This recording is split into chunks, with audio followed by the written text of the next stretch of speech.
Hello, my real name is Eric Gmeinder, but as far as my musical career is concerned, you can call me Jason Ingraham. And welcome to my first composition, which I would like to use to showcase my skills as a future composer. On June 22nd, 2015, Hollywood lost one of its greatest composers.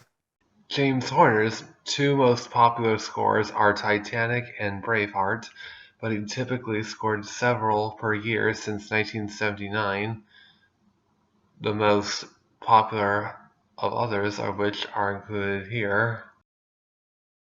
He was especially of interest to me because the animated movies he had scored, An American Tail, The Land Before Time 1, We're Back, A Dinosaur Story, and The Page Master together formed an entire block of my youth.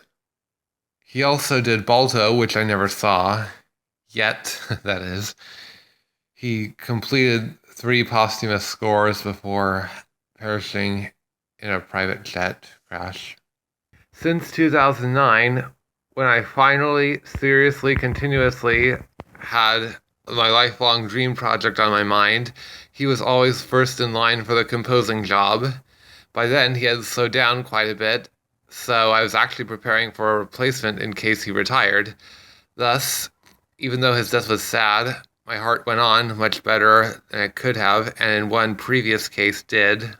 But I wasn't done. I decided I was going to find a replacement composer for that and other projects, and that no matter how good his or her music was, it wouldn't make the cut unless it was Hornerian enough.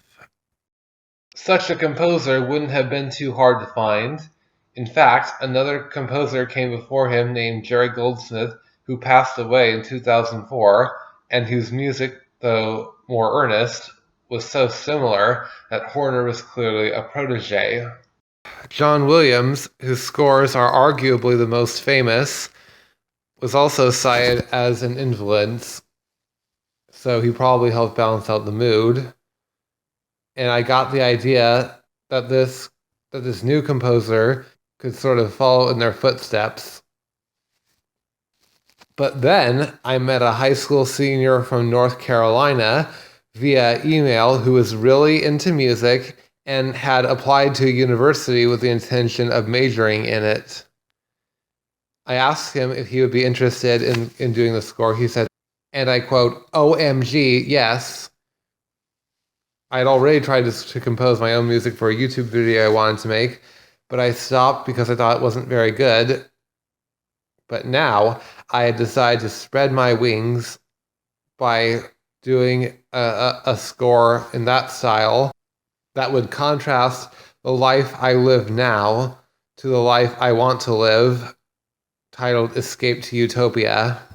Not that my future life will be a bed of roses, but if I improve my circumstances and I overcome depression, I will be genuinely happy, and when I'd compose this work, I had hit rock bottom. Some directors have the same composer score virtually all of their films. Examples include Danny Elfman's partnership with Tim Burton, John Williams with Steven Spielberg, and Henry Mancini with Blake Edwards. Make no mistake, Jason Ingraham will compose all Eric Gmeinder projects meant to either exhilarate the audience or inspire them in typical Hollywood fashion. For others, I'll get a different composer, but still a well-known one if I can. And I will be open to working on other directors' movies, just like those other people were. By the way, I chose the pseudonym Jason Ingraham, following the pattern of Jerry Goldsmith and James Horner. Also, I had no experience with writing or reading music until I tried this piece, so it might be a little primitive at times, but everyone who has heard it so far likes it a lot. Hopefully you will too. You guys are really lucky because you get to hear this piece without a professional orchestra. I composed this piece in MuseScore 2, open source music notation software, and I used it to make MIDI files, which you will hear throughout these videos. So, without further ado, escape to Utopia.